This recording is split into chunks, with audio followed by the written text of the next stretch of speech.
fondamentalement, le développement technique a toujours été accompagné d'une reconduction de la domination, tu vois. Donc, tu peux tout à fait imaginer qu'on pourrait rentrer, qu'on pourrait appeler une économie post-travail. Ouais. C'est-à-dire que d'un seul coup, tu as effectivement une grosse part de la valeur qui est produite par des machines. Ouais. En fait, du coup, ce qui est à critiquer, c'est pas que les IA réussissent à imiter parfaitement Miyazaki, puisque c'est ce qu'on demande aux employés.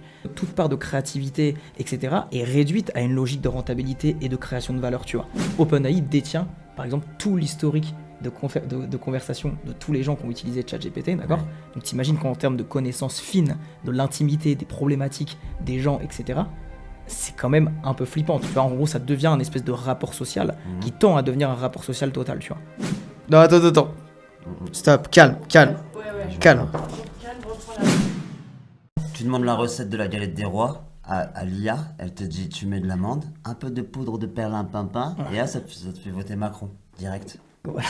Incroyable. Salut et bienvenue dans ce nouvel épisode de Batterie Faible. Merci aux 90 abonnés, j'allais dire 90 000. Aujourd'hui on est de retour pour détricoter l'IA et on va parler de ses effets sur le monde du travail, le travail. Et on va aussi s'intéresser à qu'est-ce qu'il y a vraiment derrière l'idée d'intelligence quand on parle d'intelligence artificielle. Et surtout, enfin on va parler du technofascisme, ce sujet qu'on a annoncé dans toutes les vidéos précédentes. C'est parti. Donc déjà aujourd'hui, il y a des emplois qui sont tout à fait menacés avec ces intelligences artificielles. Selon les études, on va grosso modo de 10 à 30% des emplois qui sont menacés avec les IA d'aujourd'hui. Les emplois sont menacés, donc en fait on va tous être au chômage. 30% ouais. Des emplois, 10 à 30%, si c'est pas du marketing, si c'est une vérité, disons, scientifique, c'est quand même énorme, tu vois, c'est pas rien, tu vois. C'est game changer un peu. C'est game changer. Toutes les études qui, en gros, concluent sur ces choses-là, généralement, c'est des études qui sont commandées par, genre, des grandes banques, tu vois, Goldman Sachs, etc. Ils ont fait ce genre de truc qui dit, il y a déjà une grosse partie des emplois, des CDI, tu vois, qui pourraient tout à fait remplacer par l'IA, tout ça. Et du coup, tu sais pas à quel point, en fait, il y a un intérêt marketing en termes aussi de financement, enfin d'appel à financement, quoi, de dire que la tech que tu es en train de développer et qui nécessite énormément d'argent, et bah c'est la tech qui va, disons, révolutionner le marché du travail et permettre de virer 30% des humains pour faire travailler des machines plus performantes et moins chères que, tu vois. Ouais. Et donc voilà. Il y a quand même un truc qui fait que l'IA va remplacer plein de boulots. Alors potentiellement oui. Enfin, d'ailleurs en plus ça permet de rebondir sur une vidéo qu'on a fait précédemment où on a parlé du licenciement, du plan social, mais du plan de licenciement chez Amazon. Et en gros je m'étais dit mais ils ont annoncé très clairement que c'était l'IA, tu vois. Je me suis dit, tu vois, ils sont cons, ils s'exposent à de grandes critiques, à de la contestation, etc., tu vois. Mais à nouveau, en fait, c'est du marketing. C'est-à-dire qu'en fait, tu as intérêt de dire que dans ton entreprise, ce que tu es en train de faire, c'est que l'IA, elle commence à prendre une place qui fait que tu auras moins d'humains à gérer et qu'en gros, ton coût en termes de masse salariale va diminuer. Enfin, tu vois, en fait, ils s'en foutent des gens dans la catégorie commentaires ou des 3 manifestants avec 4 pancartes devant le siège social, tu vois. Eux, l'intérêt, c'est de communiquer là-dessus et du coup, d'avoir évidemment de nouveaux afflux de capitaux, tu vois. Ouais. Du coup, il y a au moins 30% des gens qui vont plus avoir à bosser. La question, c'est que comment on pourrait essayer de penser, on va dire, l'avènement de l'IA, quoi, enfin, l'avènement de l'IA par rapport à ce qu'on a connu au XXe siècle dans les grandes phases du développement technique, de la révolution industrielle, etc. Et en fait, tout ce genre de moments d'accélération, en tout cas dans le développement technique, plutôt que d'être émancipateur, c'est-à-dire plutôt que de se dire ça a pu, libérer du temps pour les humains, pour qu'ils se consacrent à leur vie spirituelle et poétique, fondamentalement, le développement technique a toujours été accompagné d'une reconduction de la domination, tu vois. Quand bien même il y a eu, effectivement, on a sorti les gens des champs grâce à la moissonneuse-batteuse, où on a pu mettre moins d'humains dans des usines, des usines parce qu'il y a eu des robots et le taylorisme et ce que tu veux, et bien en fait, ça n'a pas pour autant rendu la société, plus émancipée, en tout cas, du travail comme forme principale quasiment de socialisation et de rapport à la vie, quoi. De toute façon, en vrai 30%... ou pas, il y aura quand même des humains dont le boulot, ce sera d'entretenir les machines. Enfin, en fait, on va pas s'arrêter de travailler. En tout cas, t'imagines bien que dans des économies comme en France, où l'économie est majoritairement tertiarisée, effectivement, il y a là, en l'état actuel du développement des IA et des LLM, la capacité de remplacer une bonne part de ce qu'ils font. Donc les remplacer ou bien augmenter leur productivité, mais tu vois bien qu'en tout cas, ça peut tout à fait venir se plugger à ce qui existe déjà dans le monde du travail, en tout cas en Europe par exemple, ou même aux États-Unis, et enfin en tout cas dans les économies tertiarisées, quoi. Et du coup, la question c'est, en fait, qu'est-ce qui se passe quand des IA. C'est vrai quoi. Si Ouais, c'est ça, c'est vrai. C'est-à-dire que qu'est-ce qui se passe si vraiment, effectivement, 30% des gens travaillent plus. donc tu peux tout à fait imaginer qu'on pourrait rentrer dans ce qu'on pourrait appeler de ce que certains appellent une économie post-travail. Ouais. C'est-à-dire que d'un seul coup, tu as effectivement une grosse part de la valeur qui est produite par des machines, Ouais. où du coup, ce qu'il y a en entrée, c'est quoi? C'est de l'électricité, des data centers, quelques humains qui continuent pour le coup, des humains prolétarisés qui doivent continuer à cliquer et en gros entraîner les IA, ou ceux qui doivent surveiller les data centers ou ce genre de choses, quoi. Mais globalement, voilà, tu te passes une grosse partie des gens. Enfin, la contradiction possible dans cette hypothèse-là, c'est en fait comment une économie peut tourner quand il n'y a pas de redistribution de la richesse. Si C'est-à-dire les qu'en fait, gens n'ont plus de sous à dépenser. ah oui, c'est-à-dire qu'en fait, du coup, tu accrois, on va dire, les profits des entreprises, tu fais des marchandises, du coup, en plus grosse quantité, moins cher, etc. Et tu n'as personne pour les acheter, ou tu as moins de gens pour les acheter. Ouais. Et c'est aussi pour ça qu'il y a eu plein de séquences historiques où il a été possible de donner plus de, je sais pas comment dire, plus de pouvoir d'achat, etc. Parce que, en fait, c'est réinjecté C'était dans l'économie. pour, C'est dans l'idée de progrès capitaliste, il y a quand même la redistribution, même minimale, elle est nécessaire, tu vois. Et du coup, la question, elle est là, tu vois. Et donc, l'une des hypothèses possibles, c'est l'action du revenu universel. Ouais. Et en fait, cette hypothèse-là, elle est à la fois défendue par une partie de la gauche, mais aussi par Elon Musk, Sam Altman, etc. Tu vois. Et ce qu'il y a de commun, c'est l'idée qu'en fait, en tant que participant à cette espèce de gigantesque réseau d'IA et de réseaux sociaux et de plateformes, en fait, tu produis de la valeur par le simple fait de, je sais pas, d'exister et d'être en contact avec ça. Tu parles à ChatGPT, tu postes des vidéos sur Instagram, tu interagis avec des publicités YouTube. En fait, tu participes malgré toi à la génération de la valeur, quoi, de la captation de données, etc. Et du coup, bah, tu mérites ton revenu universel qui, de toute façon, parce que tu participes à cette richesse-là, tu vois.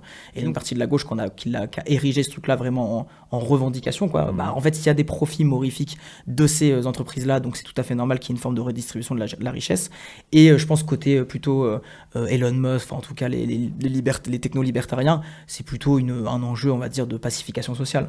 C'est qu'en fait, si tu donnes pas des miettes aux fourmis de ce monde, ça va pas bien se passer, tu vois. Et donc, ce qui se dessine, c'est captation extrême de la valeur, concentration extrême de la valeur entre ceux qui détiennent du coup les IA, les data centers et qui gèrent tout ça, et derrière tous les gens comme nous, quoi, qui vont finalement converger vers un même seuil, un même seuil de médiocrité, tu vois, genre en termes de niveau de vie, etc., quoi.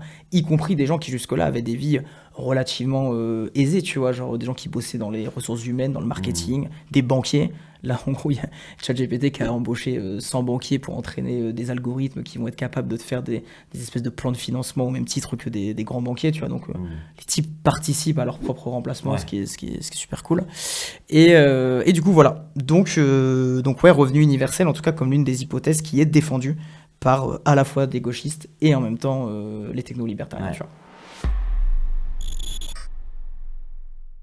Man, that's so cool. Everything is free. Okay, I'm taking these. Boy, Damida, bring those back. Whoa, gotta go. Stop, give them back. Nope, too late. Hey, come back here. Free art, baby.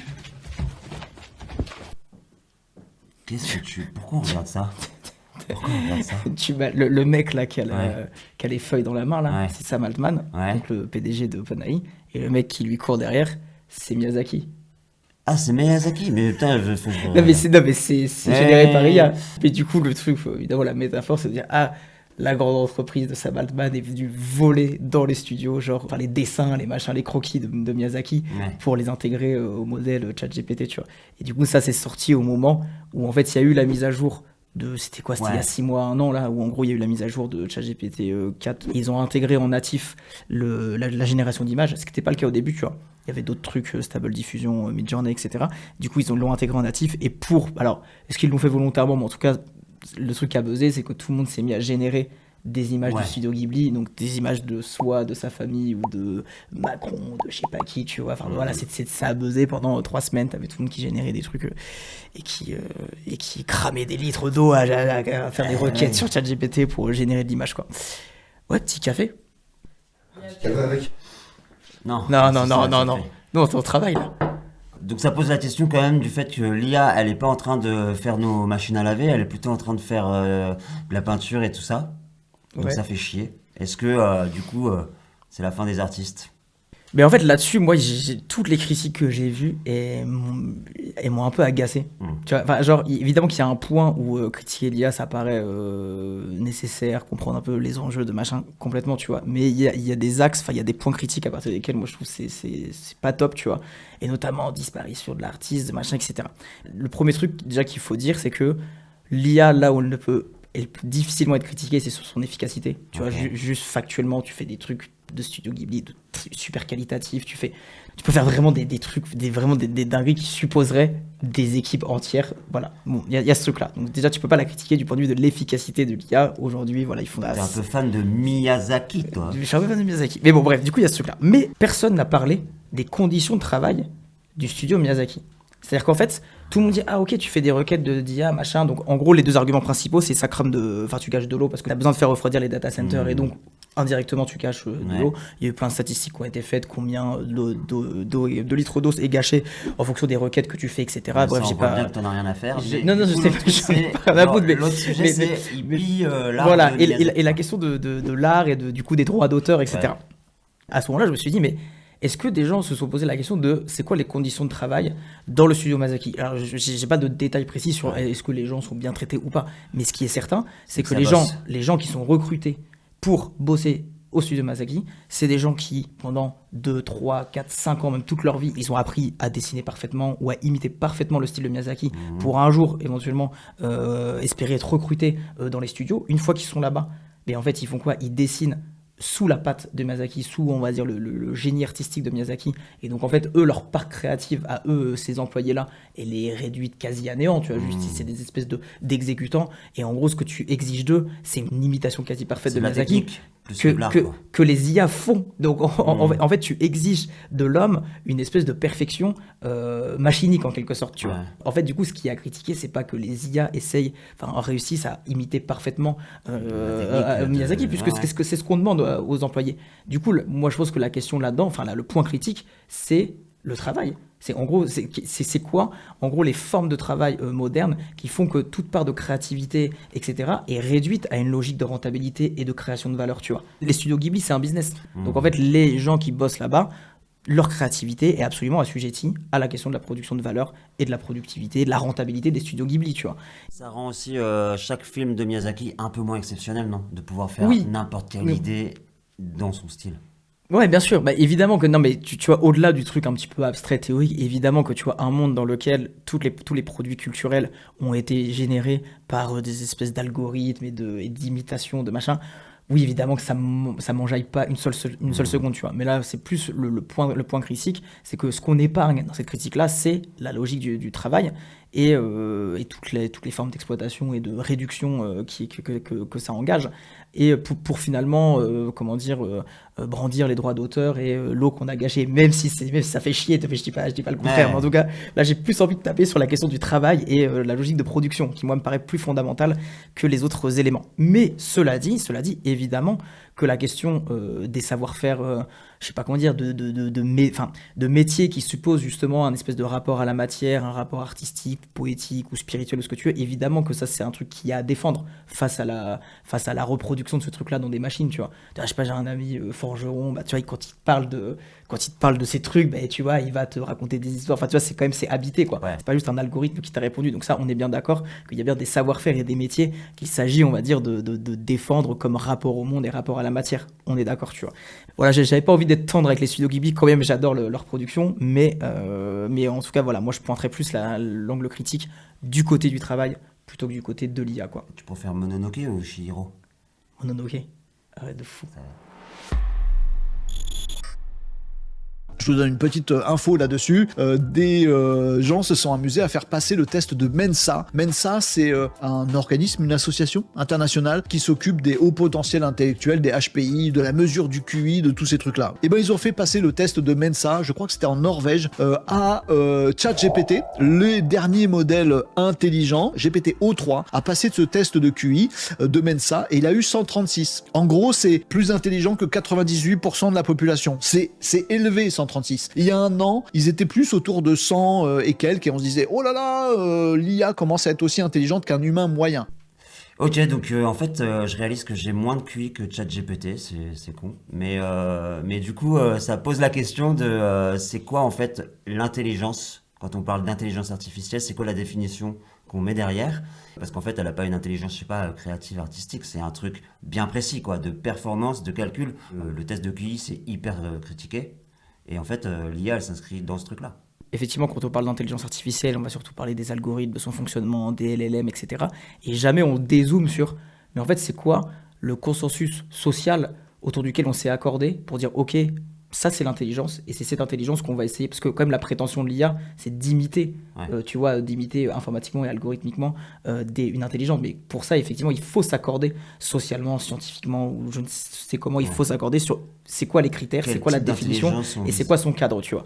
Ouais. Le truc du QI, malgré tout, ça reste quand même une mesure qui est large. Enfin, tu vois, dans n'importe quel article où ça va parler du niveau moyen d'intelligence de telle partie de la population ou de je sais Ouais, pas ça va quoi, être la en référence, fait, le quoi. QI, Ouais. il est toujours quand même C'est- convoqué, alors même qu'il est largement critiqué.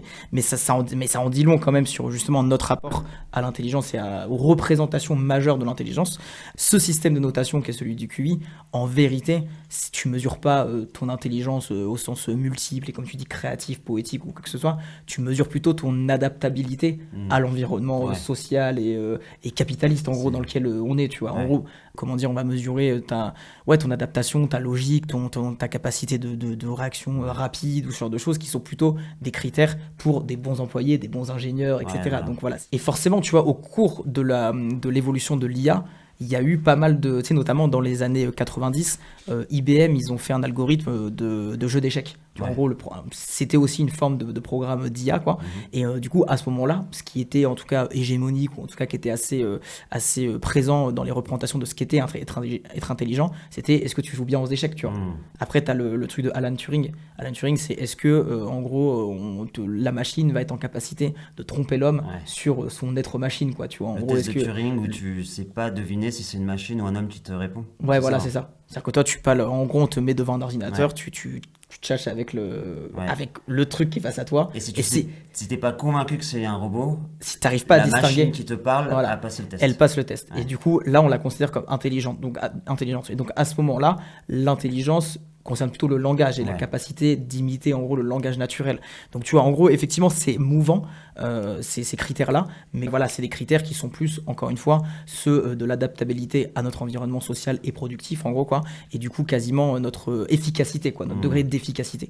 Et là maintenant on est dans la panique de il va falloir avoir l'intelligence de bien parler aux IA pour bien s'en servir. Ah oui, Ça oui, prend oui. qui se mord la queue, quoi. Ah oui, après, il faut une bonne maîtrise des prompts Ouais. pour déployer pleinement le potentiel de l'IA, quoi. Le test de Turing, tu peux aussi te poser la question, qui passe le test? Est-ce que c'est la machine ou est-ce que c'est l'humain, tu vois? Parce que, en fait, Non mais du coup... stop, arrête-toi là. Quoi? C'est incroyable. Ok. Non, en fait, Attends, je réfléchis, on fait la prochaine vidéo après. En fait, le truc aussi, c'est que dans les représentations majoritaires ou hégémoniques de l'intelligence, le problème de ce truc-là, c'est qu'elles ont des effets de réel. C'est pas juste enfin, souvent, les représentations ont des effets de réel, ce qui fait qu'en fait, si les critères sont ceux-ci, les critères majoritaires, eh bien, en fait, tu peux imaginer qu'une grande partie des humains vont tendre comment dire, à correspondre à ces critères-là, tu vois. Tu vois ce que je veux dire? Et du coup, si d'un seul coup, finalement, les IA apparaissent comme les nouveaux êtres intelligents, eh bien, en fait, être intelligent va être associé à être intelligent comme des IA. Est-ce que vous regardez la vidéo ou est-ce que c'est la vidéo qui vous regarde? Le rapport entre technofascisme et intelligence artificielle. Et donc tu t'écris l'expansion des intelligences artificielles et la prolifération des régimes hyper autoritaires sont deux phénomènes qui s'alimentent l'un l'autre. Comprendre le dit technofascisme ne pourra se faire qu'en nous interrogeant sur nos manières de le comprendre au lieu de chercher trop vite des réponses sociologiques ou superficiellement politiques. À l'ère des IA, le fascisme devient cognitif. Alors est-ce que tu peux juste nous expliquer l'imbrication que tu vois entre IA et technofascisme? S'il n'y avait pas une autre forme de fascisme, disons, qui pourrait venir de la production technologique comme telle. Et donc, j'ai essayé de voir s'il n'y avait pas quelque chose qui, d'un point de vue machinique, pourrait déboucher sur une fascisation, sur une mise en faisceau, en fait, des subjectivités. Donc ouais, pour lui, en fait, il n'y a pas de question à se poser. L'IA, c'est une technologie Enfin, c'est un truc de technofascisme. C'est genre ça installe le fascisme. Bah lui c'est ce qu'il dit, mais du coup lui c'est Frédéric Nera, là c'est un short d'un lundi soir, et lui il a écrit un bouquin qui s'appelle, bouge pas, Trop Machine, Intelligence Artificielle et Technofascisme.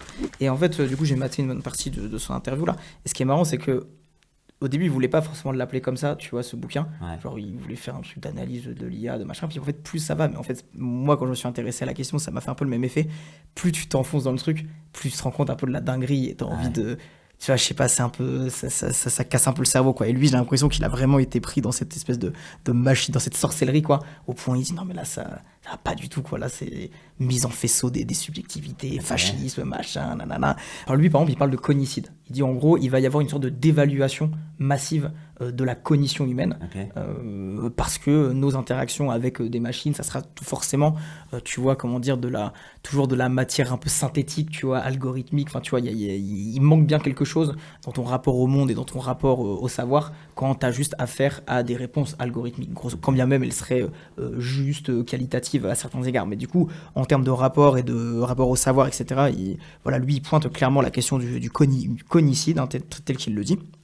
Mais du coup, là où moi je voudrais quand même soulever un peu une question autour de l'utilisation du mot technofascisme, c'est que tu as un peu l'impression qu'il y aurait une forme d'intention. Tu vois, qu'en gros, en fait, les IA, OpenAI, enfin toutes ces entreprises-là qui sont à la tête des grandes plateformes du numérique ou des IA, comment dire, les auraient modelées et développées afin, tu vois, d'amener les gens, enfin tu vois, là, une thèse quasi un peu conspi, tu vois, voilà, on est manipulé à travers ces trucs-là, etc. Et moi je pense que c'est quand même un peu plus subtil que ça, dans le sens, et ça on l'avait abordé dans la vidéo précédente, c'est qu'il y a bien des effets qui sont pas prévus, tu vois, par ces entreprises-là. Il y a des comportements massifs, par exemple le fait que les gens se confient à ChatGPT, etc.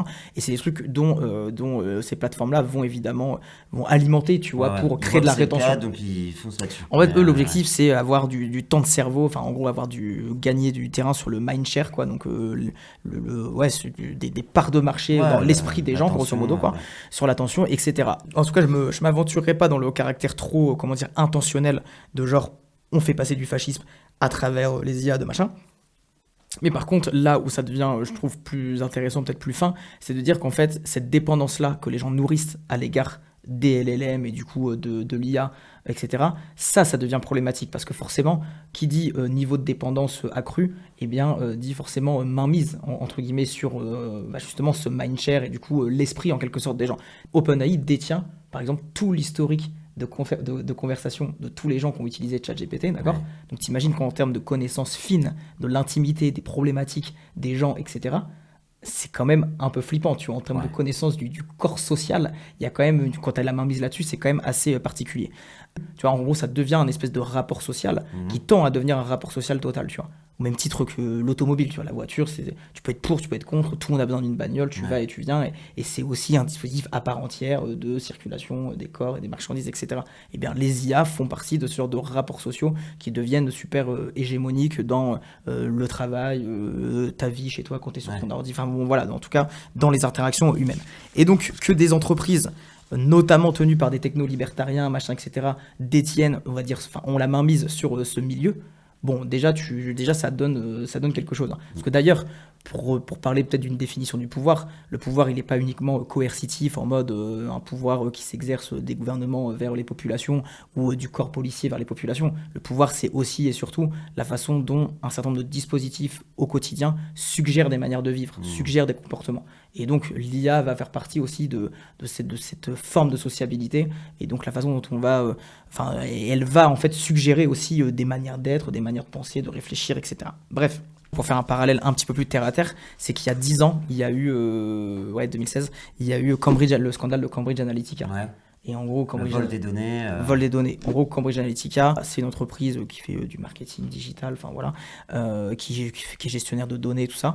Et elle a été payée tout simplement pour influencer et favoriser des candidats à la présidentielle, donc en Russie, aux États-Unis. Il y a eu où encore ? au Brésil, je crois. Ok. Enfin, en gros, sur 3-4 pays. Et en gros, la façon dont elle a procédé, c'est qu'elle a réussi à choper les données, je crois, de 80 millions d'utilisateurs sur Facebook. Et derrière, en gros, en ayant capté ces données, elle a eu une compréhension un peu plus fine des intentions de ces gens-là, et je sais pas, de leurs habitudes de navigation. Et elle a pu en retour, disons, mettre en avant des messages publicitaires qui ont pu orienter les choix de vote de ces personnes-là. Ok ? Ça, c'était il y a 10 ans. C'était sur Facebook, tu vois. Et donc là, 10 ans plus tard, tu vois bien le délire, les IA, le machin, encore une fois, le rapport intime que les gens ont avec ChatGPT, etc.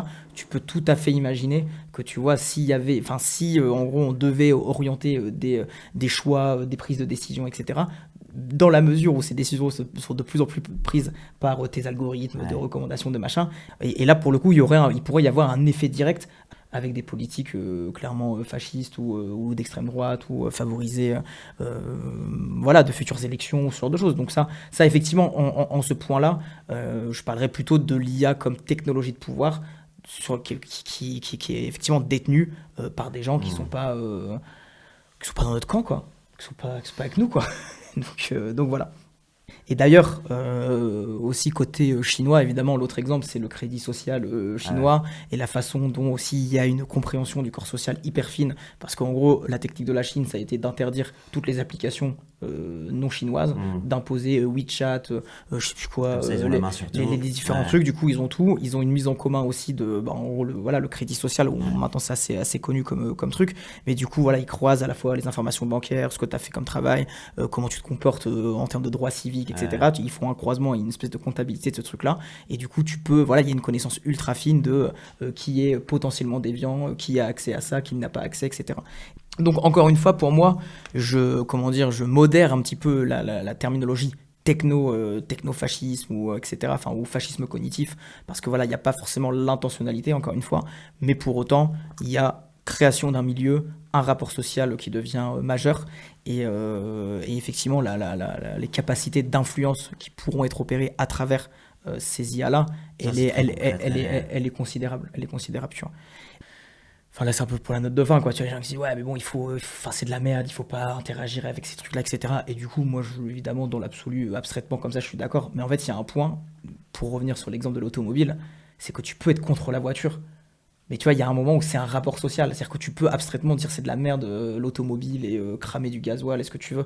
Mais en fait, les gens dépendent de ça. C'est le milieu dans lequel on vit. Et les IA, à mesure qu'on avance, des jeunes lycéens prolos qui se font pas aider par leurs parents pour faire leurs devoirs, ils vont évidemment sur ChatGPT. Enfin, tu vois, ou des gens qui sont payés à envoyer des emails, évidemment que s'ils peuvent l'automatiser avec ChatGPT, ils vont le faire. Enfin, la critiquer abstraitement, il y a un point où ça a pas de sens, dans la mesure où c'est de plus en plus imprégné au milieu social dans lequel on vit, tu vois. Bon, voilà. C'est trop triste. Non, après, là où il faut mettre quand même peut-être un point de non-invincibilité quand même des IA, c'est qu'elle, en vérité, c'est qu'elle repose sur des infrastructures matérielles, elle repose sur des investissements concrets d'entreprises qui ont des sièges sociaux, qui ont des pignons sur rue, etc. Et donc voilà, en tout cas, en termes d'infrastructure de l'IA, c'est pas comme on voudrait nous le faire croire, un truc absolument imperceptible et uniquement numérique. Là, mais tu vois, quand il y a eu la panne de Cloudflare, c'était il y a pas très longtemps, là. Ah, oui. Pareil, tu sais, il y a un moment donné, t'as tout Internet qui est cassé, là. Ouais, je sais pas, il y avait un côté, genre, putain, tu sais, c'est genre, comme quand il neige dehors, quoi, plus personne circule et tout, il y a un côté joyeux, tu vois. Nous n'avons à rien. Merci à toutes et à tous d'avoir regardé cette vidéo jusqu'au bout. N'hésitez pas à la partager si elle vous a plu, et on se retrouve très bientôt.